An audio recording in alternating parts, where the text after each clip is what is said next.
Islamic or information. شہادت کا واقعہ۔ حضرت عمر رضی اللہ تعالیٰ عنہ عموماً شہادت کی دعا کیا کرتے تھے کہ اللہ شہادت کی موت نصیب فرما اور اپنے حبیب کے شہر میں نصیب فرما۔ تو زید بن اسلم کی والدہ وہ کہتی ہے میں نے پوچھا یہ کیسے ہو سکتا ہے؟ فرمایا اللہ چاہے تو ہو سکتا ہے، اللہ چاہے تو ہو سکتا ہے۔ تو آپ رضی اللہ تعالیٰ عنہ نے ایک دفعہ جمعہ کا خطبہ دیا اور اس میں فرمایا کہ میں نے خواب دیکھا ہے جس میں مجھے مرغے نے 2 چونچ ماری ہیں۔ میں نے حضرت ابو بکر کی اہلیہ حضرت اسماء سے اس کی تعبیر پوچھی تو انہوں نے فرمایا کہ کوئی اجمی آدمی آپ کو قتل کرے گا، اجمی آدمی آپ کو قتل کرے گا۔ چنانچہ بدھ کے روز یکم محرم، یعنی ابھی محرم شروع ہونے میں کچھ دن باقی تھے، بعض لوگوں نے لکھا ہے، بعض علماء نے کہ 4 دن باقی تھے، تو گویا کہ 26 ذوالحج آپ کے زخمی ہونے کی یہ تاریخ بنتی ہے۔ تو یکم محرم سے 3-4 دن پہلے آپ کو فجر کی نماز پڑھانے کے لیے جب تشریف لاتے صف درست فرمایا کرتے تھے، اس دن آتے ہی تیار ہو کے آئے تو نماز شروع فرمائے۔ اور مغیرہ بن شعبہ رضی اللہ تعالیٰ عنہ کا غلام تھا ابو لولو، مجوسی تھا، یہ محراب میں پہلے سے چھپا بیٹھا تھا۔ اس نے جیسے ہی نماز شروع ہوئی تو آپ پہ وار کیا، 2 خنجر مارے، تو حضرت عمر رضی اللہ تعالیٰ عنہ زخمی ہو گئے اور وہ وہاں سے بھاگا، اور وہاں سے ظاہر بات ہے آگے صفیں تھیں تو اور لوگوں کو راستہ بنانے کے لیے زخمی کرتا گیا۔ 6-7 لوگ اس میں شہید ہوئے، زخمی تقریباً 15 کے قریب زخمی ہوئے۔ پھر ایک آدمی نے اس کے اوپر کپڑا ڈالا اور پھر اس نے اپنے پکڑے جانے کے ڈر سے اپنے گلے پہ وہ خنجر مار کے خودکشی کر لی۔ ادھر عمر رضی اللہ تعالیٰ عنہ نے حضرت عبد الرحمن رضی اللہ تعالیٰ عنہ کو آگے کیا نماز پوری کروانے کے لیے، تو نماز پوری ہوگی، ان پہ غشی طاری ہوگی، اٹھا کے گھر لائے۔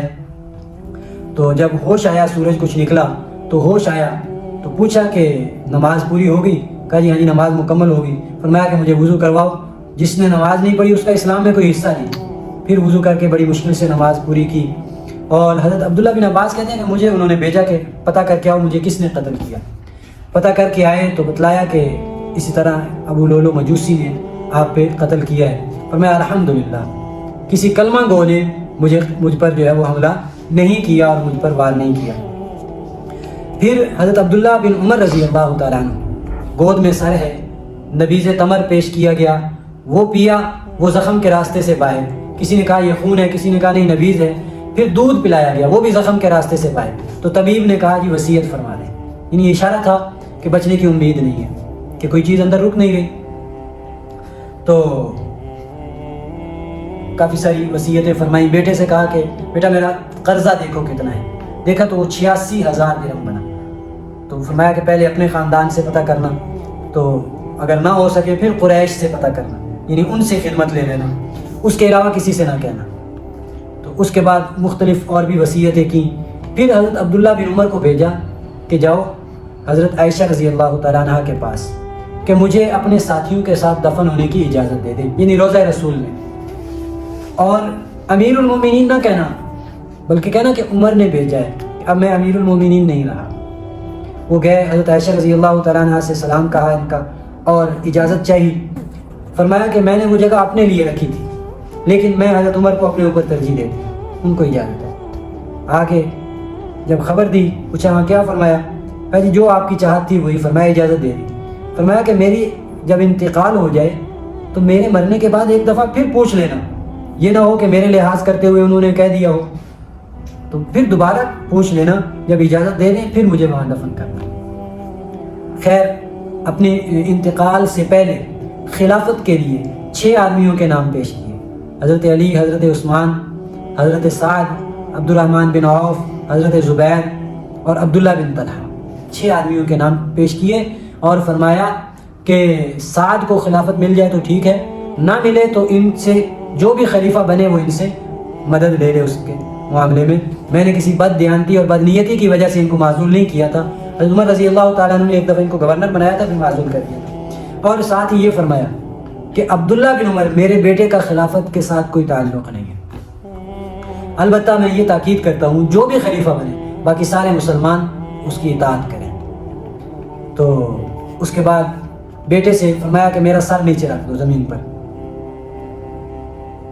اب عبداللہ ابن عباس رضی اللہ تعالیٰ عنہ یا کسی نے عرض کیا کہ آپ کو تو یہ مقام حاصل ہے، صحابیت کا مقام، بلکہ اولیت اور فوقیت حاصل ہے، اور آپ کے اسلام سے جو ہے وہ آپ کا اسلام لانا وہ اسلام کے لیے عزت کا باعث بنا، آپ کی جو عمارت تھی وہ فتح کا باعث بنی. تو پوچھا کیا تم گواہی دو گے؟ عبداللہ ابن عباس سے پوچھا. وہ چپ سے ہو گئے تو علی رضی اللہ تعالیٰ عنہ فرمایا کہ کہہ دو میں گواہی دوں گا، میں بھی تمہارے ساتھ. تو پھر جب یہ باتیں ہوئیں تو فرمایا کہ اگر میرے پاس مشرق سے مغرب تک مال ہوتا تو وہ بھی میں اللہ کے راستے میں وہ ہدیہ کر دیتا عذاب کے ڈر سے. اس کے بعد جب ان کا انتقال ہو گیا، حضرت عائشہ رضی اللہ تعالیٰ عنہ سے اجازت چاہی گئی، اور اجازت ملنے کے بعد ان کو روضہ رسول میں حضرت ابوبکر صدیق رضی اللہ تعالیٰ عنہ کے ساتھ دفن کر دیا گیا. اور علی بن حسین، حضرت حسین رضی اللہ تعالیٰ عنہ کے بیٹے حضرت علی ہیں، انہوں نے پوچھا سعید بن مسیب سے کہ حضرت عمر رضی اللہ تعالیٰ عنہ کی نماز جنازہ کس نے پڑھائی؟ فرمایا حضرت صہیب رضی اللہ تعالیٰ عنہ. پوچھا کہ کتنی تکبیریں کہی تھیں؟ کہا جی 4 تکبیریں کہی تھیں. اچھا جنازہ کہاں پڑھایا گیا تھا؟ فرمایا کہ ممبر اور روضہ رسول اس کے درمیان میں، ممبر اور روضہ رسول کے درمیان میں آپ کو جو ہے آپ کا نماز جنازہ پڑھایا گیا تھا. تو آپ کی مدت خلافت جو ہے 10 سال 6 مہینے 4 دن ہے، اور شہادت کے وقت آپ کی عمر کے بارے میں مختلف اقوال ہیں. 63 سال کا قول بھی ہے، اور یہی عمر نبی علیہ الصلوۃ والسلام کی تھی. تو 63 سال بعد آپ کی عمر تھی، اور بھی مختلف اقوال ہیں. یہ حضرت عمر رضی اللہ تعالیٰ عنہ کی شہادت کا واقعہ. Islamic or information.